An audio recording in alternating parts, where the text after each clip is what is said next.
Vicente tirou onda. Foi. Excelentemente. Todo mundo aí, Gilberto está aqui, Camila se encontra, Cleidinha, Daniele, Joseane, Tâmara, Jaqueline, todo mundo por aí, todo mundo. Galera, vocês vão fazer a prova amanhã? Quem for fazer prova amanhã, boa prova, viu? Boa prova. Eu não. Boa prova a todos. Sucesso aí, vai dar tudo certo, tá bom? Vamos começar a aula. Galera, hoje a gente vai estudar poderes, tá bom? Poderes. Vai ser uma aula, não vai ser uma aula, não vamos chegar à live de Gustavo Lima, tá bom? Mas aí vai ser uma live um pouco tranquila com relação a alguns assuntos, né? Que são um pouco mais difíceis. Poderes é um assunto muito tranquilo, muito bom, né? De cair em prova. Por exemplo, poder de polícia cai em todos os concursos. E também tem vários concursos que cobram poder disciplinar, tá bom? Turma, a gente já viu a teoria geral do direito administrativo, a gente já viu a origem, conceito, características, já viu também o conceito de administração pública, já viu como é que é organizado a administração pública, e agora a gente vai tratar sobre poderes, tá bom? Poderes administrativos. Inclusive perguntou, não foi? Inclusive Tamara falou sobre a relação entre regime jurídico, princípios e poderes. Gente, galera, vocês têm que visualizar que o direito administrativo ele acaba tendo com suas conexões, né? Então, assim, um assunto puxa o outro, né? Por exemplo, o conceito é visualizado, né? É estabelecido com base em princípios que estabelece também poderes, que de poderes pode surgir responsabilidade, e a gente também acaba determinando a própria intervenção do Estado para com o interesse público, né? Então, assim, a gente acaba estabelecendo várias relações no direito administrativo e, assim, quanto mais vocês estudam, mais vocês se aprofundam, vocês conseguem visualizar essas relações, tá bom? A primeira pergunta que eu vou trazer para vocês aqui é qual é a relação entre regime jurídico, princípios e poderes? Mais alguém quer participar ou apenas Tamara participou? Queria ouvir de vocês aí se tem mais alguém que queira participar. O silêncio, galera, prevalece. Participar de quê, Wendel? Qual é a relação entre regime jurídico, princípios e poderes? Poderes esse que é poderes administrativos, tá bom? Ok. Poderes. Wendel, essa questão foi uma questão subjetiva, aberta de uma prova. Foi, já caiu sim. Eu não lembro qual foi o concurso, mas já caiu sim. Estabeleceu qual era a relação entre regime jurídico, princípios e poderes administrativos.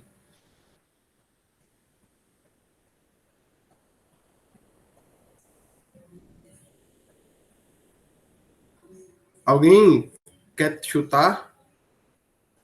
Eu não. Ninguém quer chutar? Galera, a gente acaba estabelecendo essa relação entre regime jurídico, princípios e poderes.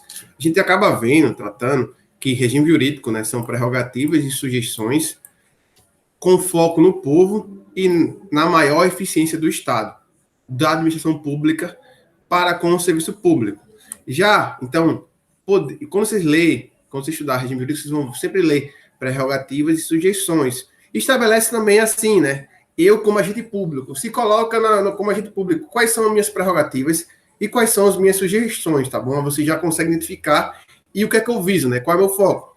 Atender o povo, né? Então, inclusive com eficiência, né? Com base no serviço público qualificado, né? O serviço público com qualidade, tá bom? Então, assim, se coloque né? Por exemplo, aqui vai em breve ter vários agentes da PF, né? Vários escrivões da PF, vários delegados da PC, da Polícia Civil. Então, assim, vocês se coloquem no lugar de agente público que vocês acabam se identificando, né? Vocês acabam relacionando você para com o serviço que você presta. Então, assim, a gente sabe que agente público tem prerrogativas, a gente vai ver, também tem sujeições, né? A gente vai ver também isso. E o foco é o quê? Atender o povo, né, galera?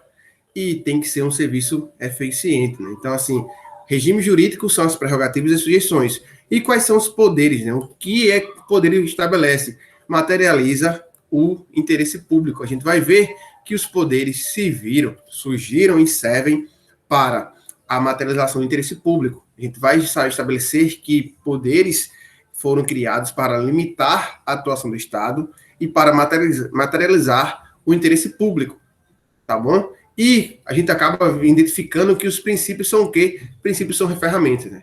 São ferramentas para alcançar o interesse público, né? A gente acaba identificando que o próprio interesse público acaba sendo um princípio, né? Então, assim, regime jurídico, prerrogativa e sugestão, poderes materializam o interesse público e princípios, ferramentas para alcançar o interesse público, tá bom? Perfeito? Alguma dúvida quanto a essa relação, galera? Alguma dúvida quanto a essa relação?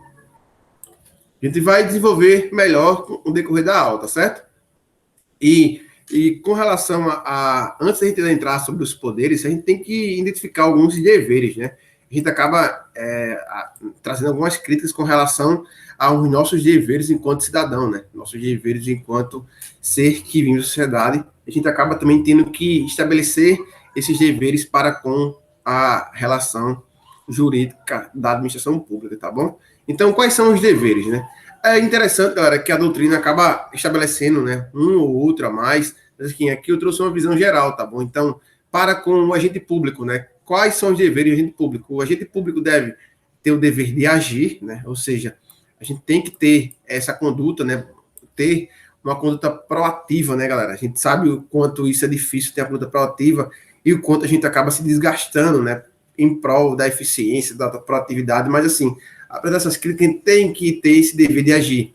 Se a gente tiver algum tipo de informação que envolva a nossa prestação de serviço público, a gente tem que prestar com qualidade, com eficiência, tá bom? A gente também vê que a eficiência acaba sendo um dever. Então, a gente sabe que a eficiência é um princípio e a eficiência também é um dever. Da mesma forma, galera, que a probidade, né? A gente sabe que a probidade é um princípio da administração pública, mas também acaba sendo um dever. A gente também tem essa noção de prestação de conta, né? E hoje, com rede social, a gente acaba vendo vários governadores, prefeitos, vereadores fazendo lives, prestando contas, dizendo que já fez o que não fez. Algumas dessas lives acabam sendo para promoção pessoal, mas tira essa promoção pessoal, vocês vão ver que algumas lives têm esse conteúdo de prestação de conta. Lembrar que live de Instagram não é um instrumento adequado para prestação de conta. A gente sabe que tem que ter um portal da transparência. Aqui na Paraíba tem, em João Pessoa também tem. Então a gente tem que ficar atento com o portal da transparência, porque lá tem informações das contas prestadas, tá bom? A gente também tem que saber que é um dever de ter obediência, inclusive obediência ao superior hierárquico, né? A gente acaba vendo muito isso, né, Tamara? Na polícia, né, como um todo, mas assim, o servidor público, o agente público em geral, tem que obedecer à ordem do chefe. Só que essa ordem tem que ser manifestamente legal, tá bom? Se for manifestamente ilegal, ordem manifestamente legal não precisa ser cumprida, pelo contrário, né? Tem que ser investigada e tem que ser processada e possivelmente pode ser punida, tá bom? Então, assim, a gente vai ver essas questões, tá bom? Beleza? Então, aqui eu trouxe os 5 principais deveres, né? Agir, eficiência, probidade, prestação de conta e obediência, tá bom? Professor, consegui identificar outros deveres? Claro que consegue, né? A gente sabe que todos os dias livros são criados, livros são construídos e alguns apresentam outros deveres. Porém, para concurso público, eu vi algumas questões, fiz questões, pesquisei na doutrina e identifiquei esses 5 como os principais, tá certo? Professor, vamos lá ao primeiro poder-dever, que é o poder-dever de agir. A gente acaba identificando que a gente tem que desempenhar nossa função pública e nossas competências da melhor maneira possível. Então, as competências administrativas, por serem conferidas, né, visando o interesse público, visando o fim público, implica ao mesmo tempo de um dever, né? A gente tem que agir para com o bom andamento do serviço público, a gente tem que agir para o serviço público não ser interrompido. Então, a gente acaba identificando que esse poder-dever de agir acaba sendo irrenunciável, né? A gente não pode renunciar, devendo ser um dever, é uma obrigação pelo titular. e a gente acaba identificando que, por exemplo, se eu não agir quando eu tenho o dever de agir, eu posso causar um abuso de poder e posso também, né, sofrer, causar e estabelecer o Instituto da Responsabilidade Civil. A gente vai ver próxima aula o que é que vem a ser responsabilidade civil, mas em caso de algum dano causado a particular, o Estado, o ente público federativo, ele deve responder, se responsabilizar pelo esse dano, e cabe a ação de regresso em face do agente causador do dano, o agente público causador do dano, em caso de dolo ou culpa, tá bom? A gente vai ver isso futuramente, mas assim, o que eu quero que você saiba é que há um poder e dever em que o agente público deve agir para garantir um serviço público, e esse serviço público deve ter aquelas qualidades, né? Eficiência e uma qualidade, um serviço público qualificado, não um serviço público moroso, lento, burocrático, como a gente vê em alguns órgãos, tá bom? Então a gente tem que ter essa ideia de ter uma conta proativa e sempre estabelecer essa relação, dever de agir com o efetivo exercício de uma função pública, de uma competência para com o interesse público, tá bom? E lembrar também que acaba sendo irrenunciável, tá certo? E em caso de dano ou em caso de omissão, é possível estabelecer abuso de poder e é possível também agir com o Instituto da Responsabilidade Civil do Estado, tá bom? Beleza, galera? Vamos agora para o segundo dever, que é o dever de eficiência. É complicado a gente estabelecer o que é que vem a ser eficiência na prática, né? O que é eficiência na prática, diante da gente ver alguns serviços com limitação, principalmente limitação material, né? A gente sabe que quem é servidor público passa por algumas dificuldades materiais, a gente tem que estabelecer no plano teórico o que é que vem a ser essa eficiência. Essa eficiência está pautada, né, em uma atuação célere, com uma técnica, né, ou seja, técnica perfeita, economia, coordenação e controle. Ou seja, uma atuação eficiente é aquela em que há o desempenho de uma função pública, de um cargo público, com celeridade, economia e também com cooperação, né? Coordenação e cooperação. A gente acaba tendo que identificar algumas palavras-chave, como, por exemplo, celeridade, perfeição técnica ou técnica qualificada, economicidade, e também a gente pode até estabelecer como ser eficiente aquela pessoa que produz muito e que gasta pouco recurso, né? Uma produção elevada, uma produção qualificada, quantificada e com o mínimo gasto possível. Esse gasto pode ser de tempo, de esforço, né? E também de conteúdo econômico, né? Então, assim, a gente acaba identificando essas palavras-chave e quando a gente acaba identificando um agente eficiente, né? É um dever ser eficiente, é aquela pessoa que tem aquela produtividade, tá bom? Lembrar que não deve ter no órgão público aquela concorrência, né? Aí eu quero trabalhar mais que o meu amigo. Não deve ter essa ideia de concorrência, né? É mais cooperação. E a gente sabe que no serviço público os atos, né, são possíveis de controle e é possível o controle da administração pública, como também é possível o controle do Poder Judiciário. Lembrar que o Poder Judiciário faz controle de legalidade, tá bom? E o dever de probidade, né? A gente acaba identificando que a probidade se traduz, né, na atuação com base na ética, na honestidade, na boa-fé, e acaba sendo um próprio princípio, né? Moralidade acaba sendo um princípio e a gente acaba trazendo reflexo no dever de probidade. Então, assim, o que é respeitar o dever de probidade? É você agir com ética, agir com honestidade, agir com a boa-fé, e isso acaba sendo identificado, inclusive, no próprio texto constitucional. Eu trouxe aqui um exemplo que o artigo 85, inciso 5º, galera, para vocês que vão fazer concurso que cobra texto de lei, leia o artigo 85, tá bom? É um artigo que é muito cobrado em prova, e o artigo 37 também. Então, tarefa de casa para vocês é ler o artigo 85 da Constituição e ler o artigo 37, tá bom? Tarefa de casa porque a gente sabe que a gente tem que ter essa relação, né? A gente tem que passar umas atividades para casa e vocês têm que ler.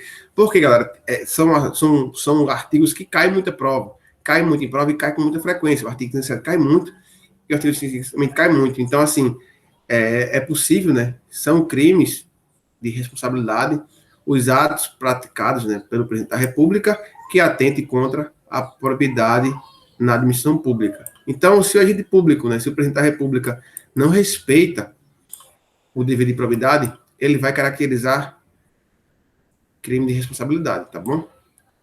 Com base no artigo 85, inciso 5º da Constituição Federal.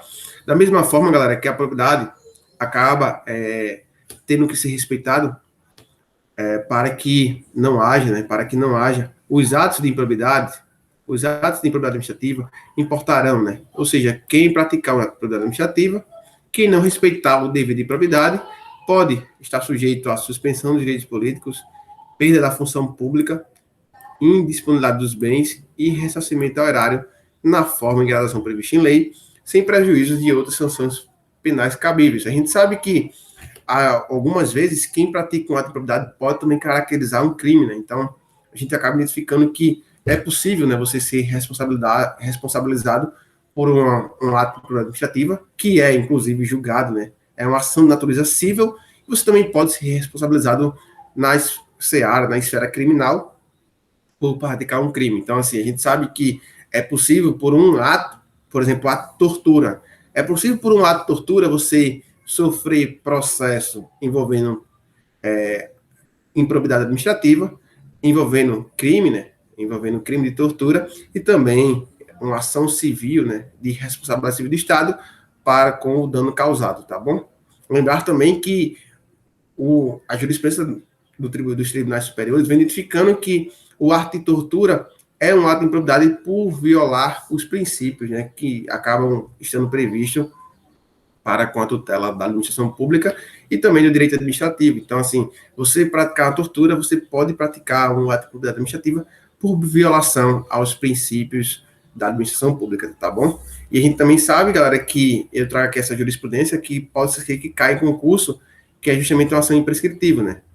É imprescritível as ações de ressarcimento ao erário, né, fundada de ato doloso, tipificado na lei de improbidade administrativa, né? É um exemplo do STF de ação imprescritível, tá bom? A ação de ressarcimento ao erário, galera, cuidado, memoriza aqui, ato doloso, tá bom? Ato doloso, coloca aqui um asterisco, um coração. Por quê, galera? Porque na prova pode vir culposo, tá bom? E culposo não é imprescritível. Ato culposo prescreve, tá bom?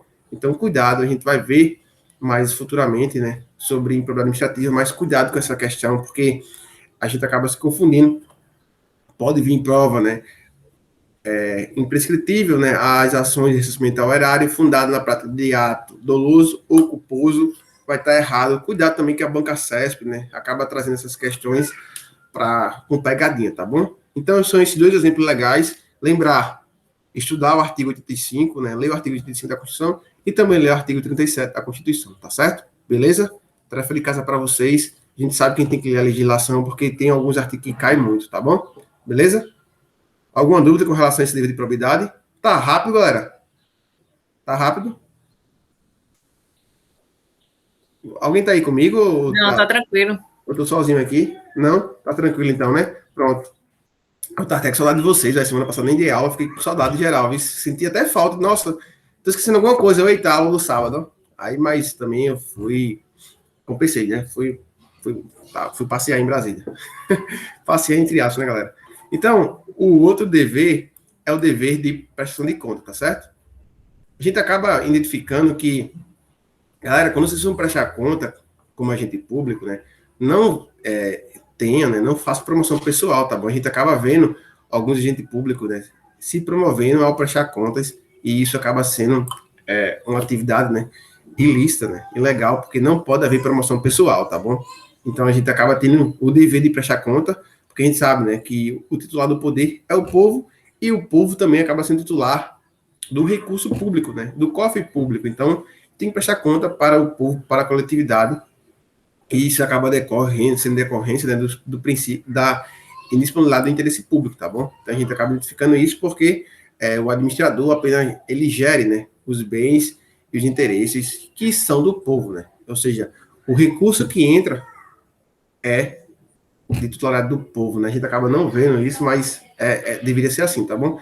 Então todo dinheiro que entra, todo bem que a sociedade brasileira tem, pertence ao povo, tá certo? E compete ao administrador, ao gestor, gerir, né, administrar esses bens e interesses que são titularidade do povo.